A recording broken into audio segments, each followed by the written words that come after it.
Hey, everybody, welcome back to Lessons in Leadership. I appreciate you for joining us again today and giving us the opportunity to share some of our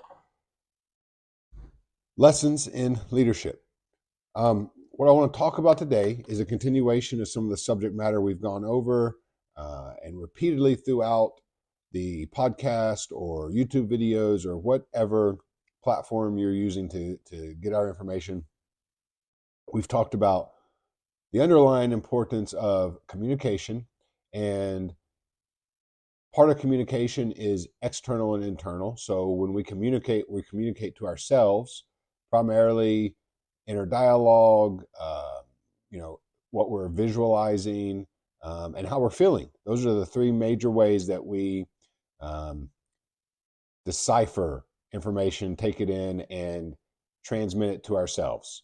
So either I'm replaying or thinking about something that happened in the past, and I'm basically watching a mental picture of it, or I'm thinking about the future and visualizing what might happen, or I'm replaying a conversation I had, so I'm hearing it, or I'm thinking about a conversation that might happen, or I'm feeling a certain way, right? So I'm recalling how that made me feel sad, happy, exuberant, or even, recalling a painful moment, how that hurt a certain way physically.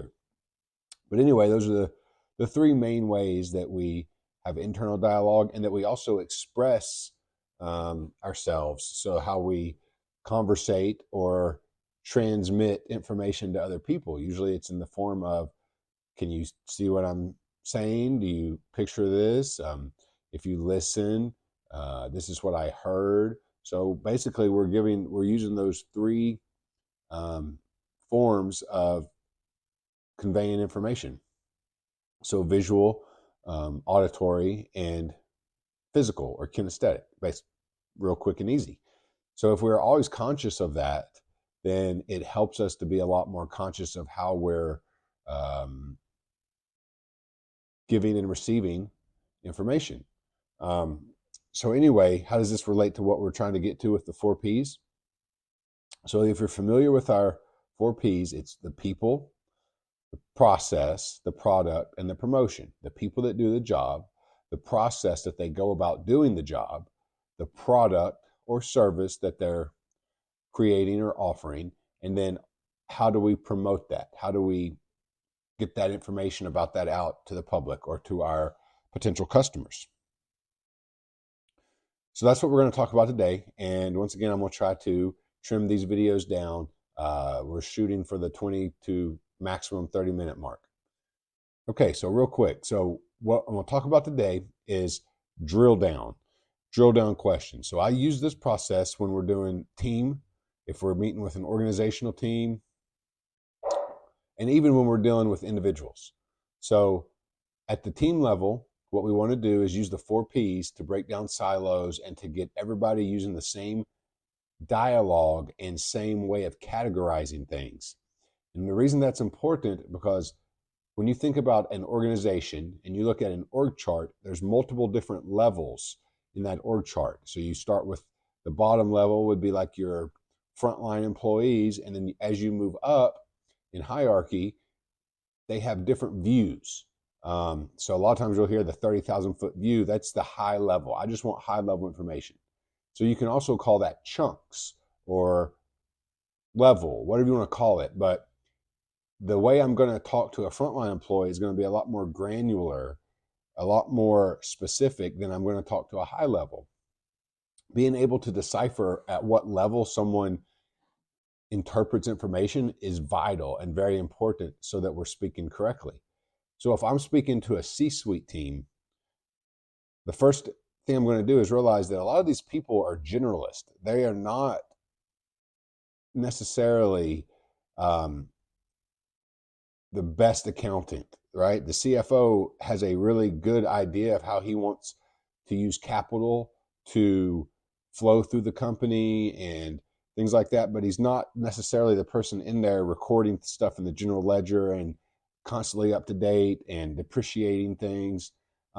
Same, the COO is the operating officer, so he's over operations, but he's not necessarily down there knowing that we're dealing with a shortage of breadcrumbs in a kitchen or something. It's just, that's not the level that they operate on. So it's important that we cater our language, and specifically our level of language, to the people that we're speaking to. And that's a common misperception, that those people work their way up. Sometimes they do, but it's not always necessary. One thing we've talked about, like when I got my MBA, MBA is a very, in some aspects, a general degree, business administration. So do I know everything? If I go to one company, they do their internal accounting different. They may follow GAAP accounting procedures, because that's a standardization across, for publicly traded companies. But how they do their internal stuff, I'm not going to know. I'm not going to know what each line item of their financial reports, what goes into those buckets, unless I do a deep dive. Same thing with, human resources, with finance, with marketing. You don't necessarily, the marketing director or high level marketing, they may not know all the individual little writing the marketing literature and stuff like that. They may be more into relationship driven things, that they're out in the communities building relationships, honestly. And they look at, their overall budget and what they have to deliver the overall goal of the company. So anyway, what we talk about drill down is, we want to continue to drill down till we get to the level that we need to operate at. So how do we do some of these drill downs? Well, first and foremost, let's use an example. We're talking with a C-suite team, and they say they need to come up with a new, say 2024 strategic plan. Okay, first drill down. Okay, I need to come up with a strategic plan. Okay, what is a strategic plan? And they give you, well, a strategic plan is how we're going to, what we're going to focus on for 2024. Okay, well, what's your 2024? Are you talking about the calendar year, or are you talking about a specific period that you operate off? Okay, now we know that. Okay, within that period, what are the specific milestones? So, obviously, like retail is going to be huge in later parts of the year, when Christmas and huge, times when retail does good. Vice versa, a service business that does, let's say, landscaping, that might be their slowest part of the year. So now we start to drill down. Okay, so if that's your financial period, well, what are your big points in that financial period that make big differences, so that we just continue to drill down into each thing until we get down to a level that I feel is comfortable for everybody, right? And that may be it. Okay, well, what's the period? What's the big months? Okay, now we can start focusing on, okay, so you're in retail, so we know that, Black Friday is going to be the jump off point for sales. What do we need to focus on? Okay, we want to have a huge Black Friday sale. Okay, that's when we want to start. That's our goal. Now let's back up a little bit. Let's back up a month. What do we need to do in a month out? What do we need to do 2 months out? What do we need to do 3 months out? Are we writing the ad copy? Are we coming up with specific sales that we want? What are we doing now to achieve that goal on Black Friday? But without those drill down questions, you can't really get to that point. And then you can, even once you get there, right? So now we get the C-suite team, and they lay out a strategic plan. And we say, well, what's our goal? Then we break into, well, okay, well, is our goal just to have a massive top line sale? Are we trying to attract new customers? So we continue to drill down.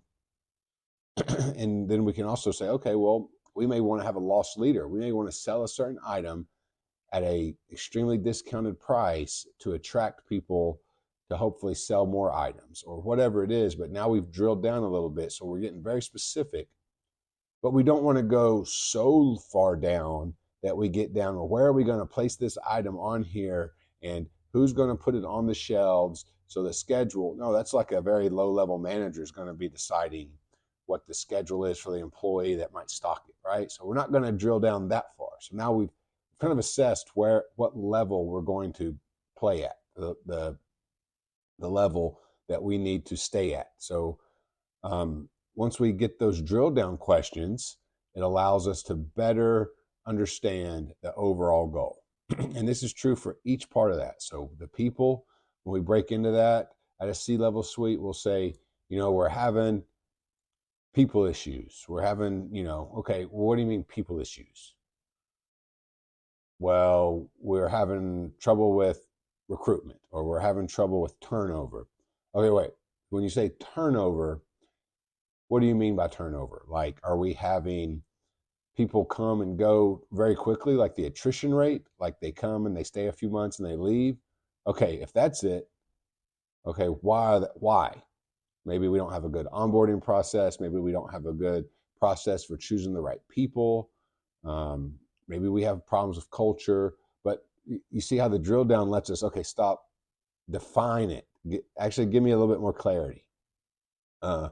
Same thing. It might be, well, no, our recruiting is we're not getting enough applicants. Okay, when you say applicants, what do you mean by applicants? Like we're not getting enough quality applicants, or we're just not getting enough overall applicants? Just different things like that. You can continue to drill down to get the specifics, and then those specifics allow you to get a little bit more detailed in your plan. So that's where the drill down questions come in. And these drill down questions are basically quantifiers or qualifiers, I like to call them. So same thing when we're working with an individual. If I was to break out and work with an individual of the C-suite, or even in our individual programs where we focus more on the individual, right? Our Fit, Fearless, and Free program. If someone says, well, I want to get in shape. Well, what do you mean by in shape? Like, what shape do you want to get in? Do you want to be bigger muscles? Do you want to be skinnier? What shape do you want to get in? I want to spend more time with my family. Well, specifically, who in your family? Do you want to spend more time with your wife, your kids, or collectively? What do you mean by more time? Like, is there specific things you'd like to do? Like, are you talking about, I'd like to spend more just general quality time, so we can say you need to have a goal of ending every single day by 4:00 and having all your work done so that you can close your computer and go home and then? Or are you saying you'd like to prioritize doing more family vacations? So we need to figure out how we work that in, processes and systems in your day and business, so that your company runs itself while you're not there, whatever it is. But those quantifiers and qualifying questions allow us to really get an idea of what somebody's communicating. That's why we talk about communication is so paramount, because what someone says and what someone else hears cannot always be the same, can be different. And that's why we talk about, a great example is like military people. If you're the captain of, let's say, a submarine or a battleship or a jet fighter, like, you're probably not going to say, don't fire, right? Because what if they just hear fire? So you're going to be very specific about how you relay that information, so that there's no chance that they misinterpret it. And that's what we want to do, is just make sure that when we're speaking to people in the organization, that we're speaking in a way that they're going to be able to understand the information. And so if we were to switch this down, how would a manager talk to hourly employees? Same thing. If the hourly employee says, this place sucks, or, well, when you say this place, what do you mean? Like this building, this department, this team? Okay. Then you get a little more information. Well, this team. Well, who specifically on this team? You saying everybody, or, well, no, just these people. Okay, well, what do these people do? Like, are they, well, they're always negative. Always? Like they're always, all the time, every day, all day, or there's specific times, or, but you see how now with them, you really want to get granular. You want to get down to the very lowest level. Or we never have what we need. We never. And have what? What is it that we need? And then it gives them a chance to really get clear so you can get a great understanding of exactly what they're saying. Well, no, we never have the this when we need it. Okay, so this is what we don't have. When do we need? Okay, so we have it, we just don't have it all the time exactly when you need it. So do we need to order more? Do we need to bring it in at a different time? But you see how those quantifiers give you an idea to really break down and get into an individual. And you'll also find that by doing this, that different individuals, you can talk to two different people and they'll have completely different views on something. So by getting that clarity of the individual, you'll understand better. One individual can say, I love this place, it's amazing. And the other individual will say, no, I hate it. I feel like everybody's against me. But by drilling down on what they're saying, you get an idea of how they're visualizing, of how they're hearing things or speaking to themselves, and how they're feeling. So because a word can have many different meanings to different people. A picture can have different, we talk about that, was it the Rickshaw test about the ink blots?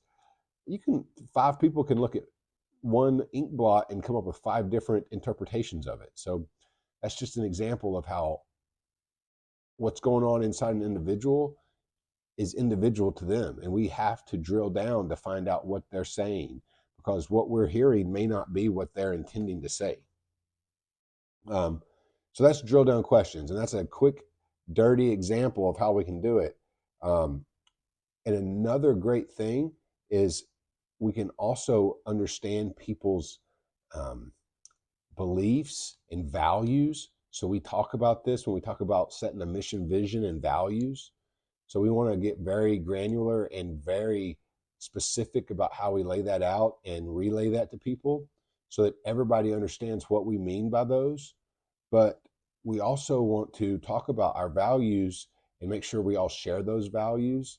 And so when someone speaks in certain ways, you can really get a good grasp of their values based off what they're saying. If they're saying things like, I just love taking care of this customer. Like, well, what do you mean by taking care? And why that customer? Or why these customers? Or why does that mean something to you? And by drilling down, you get more and more clarity about how this person operates internally and a better grasp of who they are and what their values are. And you can use those.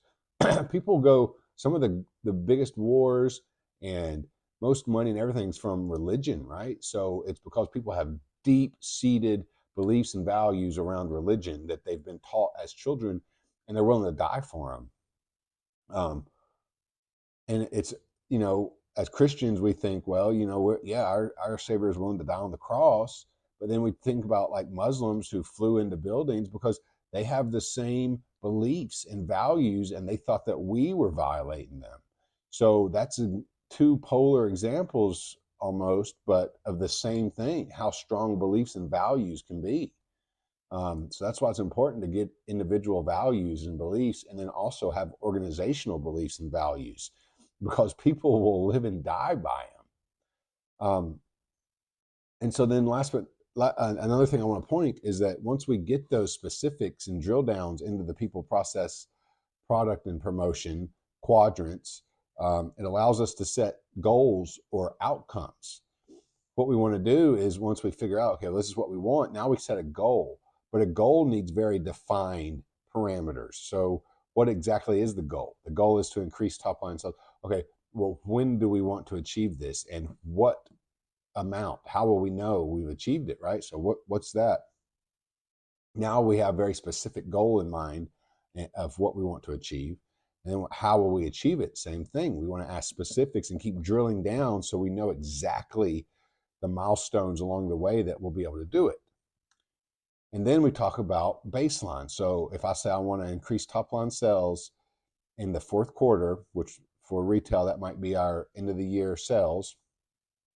Let's say it ends in January, right? So we'll have all the big sales through December. It'll give us the time to do our end of the year accounting and inventory and everything. And then we can close the books in January But we want to increase Q4 sales. Well, how much? So we got to know baseline, what was prior year. That will be our baseline. And if we want to increase X amount, we can look at last year's sales, transactions, all these things, and say, okay, well, we need to, if we want to increase by this much over last year, we have to sell this much more. So we're either going to achieve that amount of sales in more transactions, higher average transactions, whatever it might be, but we have to set exact. We have to drill down into exact specifics about how we're going to achieve it. And then by having that baseline and having those specifics, now we have measurements or metrics that we can go by. So all of this is very like a GPS. When you set a GPS, you give it exact, specific destination, right? So you're going in there and saying, this is exactly where I'm starting. This is exactly where I want to end up. And then it's giving you a detailed route. And, I use Waze, but if you use Google Maps or whatever, it'll tell you how many miles it is, roughly what time you'll arrive, and how many miles you have left.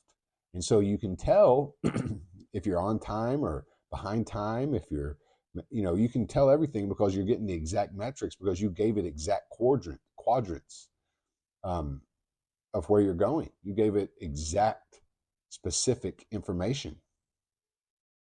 So that's what we want to do. We want to basically set up a GPS system for our company so that everybody is operating off the same map. And we've talked about maps some, but a map is even when you see it on your GPS, that's a basic map of, it's just a little road on a screen. It's not the actual geography, right? So if you were to get out of your car and stop, you'd see that there's rough pavement, and maybe walk over and feel the grass and the dirt and the different colored trees and the bumps in the road and the little reflectors in the middle of the lanes. And that's the actual geography, right? That you get out and you feel and hear and see. But the GPS gives you an overall view of how you're going to get there. And that's the same with us. So the GPS has given us our strategic plan. That's how we're going to get there. We've done everything. We put it on the GPS, but now it's the hourly employees that are out there in the actual geography, the ones breading the chicken and frying it and cutting the stuff. That's the actual geography, right? They're out there in the actual field. We're looking at the map. They're out there. So we have to make sure that all of us are operating off the same map for the most part, right? So I could take a head of finance. He could use the map to map stuff out and understand, but it also has to be able to roughly relate down to the individual that's purchasing the items and making the transactions at the unit level, because that's where the actual things that the map is covering, if that makes sense. Sometimes people don't grasp all this until they listen and listen and listen. And then at some point, this all hits and they understand that it's a very specific, holistic way of looking at business. And like I said, I learned this sort of after achieving my MBA. And for those of you that know me, I'm actually going back, actively looking at a PhD program for a DBA, Doctorate of Business Administration. But the higher you go, you realize, unless you want to be like a CPA or something, finance is integral, because finance is sort of like the blood or the oil, the lifeblood that circulates through the company that allows it to do it. But it's not just money. It's most of it's probably credit. It's how the transactions are calculated, right? It's debits, credits. We credit this. We credit one company. They owe us in 30, 60, 90-day terms, but we owe another company 30, 60, 90. So it's a lot of credit back and forth, extending credit to one another, business to business. So you have to understand how that kind of works so that you can have a view of it. But you're not, like I said, you're not the person in there recording the general ledger. You have to understand how human resources work, right? So risk management and all those things, but you're not the one in there creating the policies. You have to understand how operational things work, right? How we want to do procurement and contractual things, but I'm probably not the person in there cutting the garlic to make the garlic green beans, right? So that you have to understand how it all works, but not necessarily have to be able to do every single minute task involved.